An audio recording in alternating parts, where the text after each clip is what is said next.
Hello दोस्तों, आज है 16 जून 2020 और बात करते हैं आज के अखबारों की न्यूज़ बुलेटिन की। और पहली खबर दिल्ली से है। कल ही दिल्ली में सर्वदलीय बैठक हुई है जिसमें गृह मंत्री अमित शाह ने एकजुटता की अपील की है और दिल्ली में ज़्यादा से ज़्यादा कोरोना जांच कराने का निर्णय लिया गया है। इसके अलावा खबर आ रही है कि निजी अस्पतालों के लिए दरें तय की जाएगी और बताया जाएगा कि ज़्यादा से ज़्यादा कितना पैसा निजी अस्पताल कोरोना की जांच के लिए ले सकते हैं। मैं आप लोग को बता दूं कि अब तक 3 लाख के करीब टेस्ट किए जा चुके हैं दिल्ली में और 5,500 जांच औसतन रोज हो रही है। इसी को देखते हुए अगले 6 दिन में ये जांच 18,000 तक पहुंचने की उम्मीद है। और अब कमेटी तय करेगी कि आने वाले टाइम में दिल्ली के अस्पताल कितना इसकी कीमत ले सकते हैं। मैं आप लोग को बता दूं कि सभी पॉलिटिकल पार्टीज़ ने इसके लिए अपने अपने सुझाव दिए हैं और दिल्ली में सहमति बनी है कि दिल्ली सरकार के अस्पतालों में 1900 व केंद्र के अस्पतालों में 2000 बेड बढ़ाने का प्रस्ताव किया गया है। अभी निजी अस्पताल में 1178 बेड बढ़ेंगे। 500 कोच के जरिए 8000 बेड बढ़ाने की बात की जा रही है। बढ़ते हैं अगली खबर की तरफ और अगली खबर स्कूल कॉलेज से संबंधित है। विशेषज्ञों ने ऐसी सलाह दी है कि सितंबर तक स्कूल कॉलेज ना खोले जाएं क्योंकि कोरोना वायरस पर शोध कर रहे 304 शीर्ष वैषाणु वैज्ञानिकों के बीच ये रायशुमारी बनी है और अमेरिकी संस्था अपशोट में सर्वे में ऐसा खुलासा किया गया है। मैं आप लोग को बता दूं कि भारत में अभिभावक इस बात को लेकर चिंतित हैं कि बढ़ते संक्रमण के बीच में किस तरीके से वो अपने बच्चों को स्कूल में भेज सकते हैं।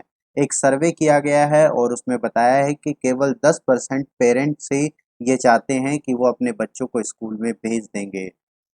20% पेरेंट ऐसे हैं जो 30 जून के बाद बच्चों को स्कूल में भेजने के लिए राजी है और 40% ऐसे पेरेंट्स हैं जो अपने बच्चों को सितंबर मध्य तक स्कूल भेजना चाहते हैं। मतलब ज़्यादातर जो परसेंटेज है वो सितंबर के बाद का है और इसी को देखते हुए ऐसी सलाह आई है कि सितंबर के बाद ही स्कूल ओपन किए जाएं। बढ़ते हैं अगली खबर की तरफ और अगली खबर एक बड़े अधिकारी की मौत से है। एक आईआरएस अधिकारी ने आत्महत्या कर ली थी और उसका अब खुलासा हुआ है और बताया गया है कि कोरोना के डर से आत्महत्या करने वाले आईआरएस अधिकारी के शव का पोस्टमार्टम किया गया था और उनके परिवार को वो सौंप दिया गया और पुलिस ने अपनी जांच में खुलासा किया है कि आईआरएस अधिकारी का कोरोना टेस्ट हुआ था जिसमें वो निगेटिव आए थे, लेकिन उनके परिवार की जांच नहीं हो पा रही थी जिसको लेकर वो काफ़ी चिंतित थे और ऐसा उन्होंने अपने सुसाइड नोट में भी जिक्र किया है। मैं आप लोग को बता दूं कि आईआरएस अधिकारी शिवराज सिंह ने अपनी कोरोना जांच कराई थी और जिसके बाद वो निगेटिव पाए गए थे और उसी के बाद उन्होंने तेजाब घर में पी लिया था जिससे उनकी मौत हो गई। वैसे मैं आप लोग को बता दूं कि शिवराज जो आईआरएस थे वो वीआरएस लेना चाहते थे और अपनी नॉर्मल ज़िंदगी में वापस लौटना चाहते थे। घर में ऐसी कोई वजह नहीं है जिससे वो इतने परेशान हो जाए कि आत्महत्या जैसा कदम उठाना पड़े, ऐसा उनके परिवार का कहना है। तो कोरोना को लेकर उन्होंने मौत को अपने गले लगा लिया। अब आप सोच सकते हैं कि इतने बड़े अधिकारी के घर में भी जांच नहीं हो पा रही है।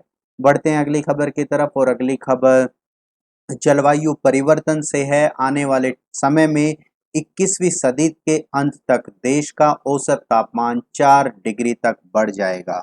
मैं आप लोग को बता दूं कि इसमें जो एग्जैक्ट फिगर आई है वो आई है 4.5 डिग्री, 4.4 डिग्री सेल्सियस वृद्धि होने का अनुमान है, जबकि गर्मी की लहरों की तीव्रता 3 से 4 गुना बढ़ सकती है। जलवायु परिवर्तन संबंधी सरकारी रिपोर्ट में ऐसा दावा किया गया है। हमारे देश का पृथ्वी विज्ञान मंत्रालय की रिपोर्ट के मुताबिक 1901 से 2018 के दौरान औसत तापमान में लगभग 0.7 डिग्री सेल्सियस की वृद्धि हुई थी और इसके बाद 4.4 डिग्री सेल्सियस की वृद्धि होने का अनुमान बताया जा रहा है।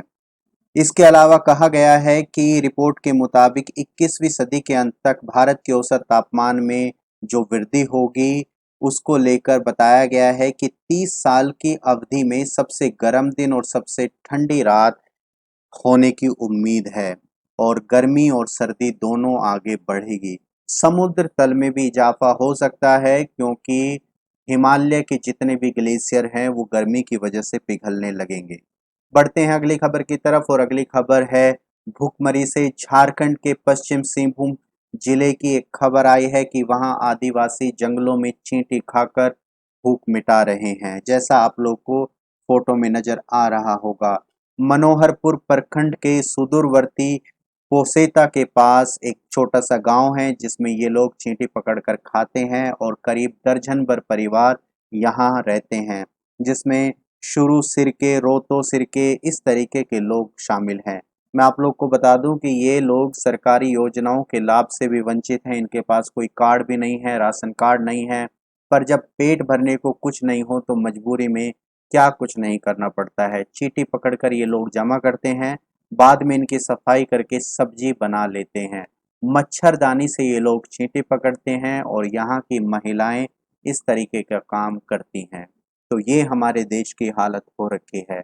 तो ये थी आज की कुछ खबरें। अगर ये आपको पसंद आई हैं तो इसे शेयर करें, लाइक करें और सब्सक्राइब करें। Thank you.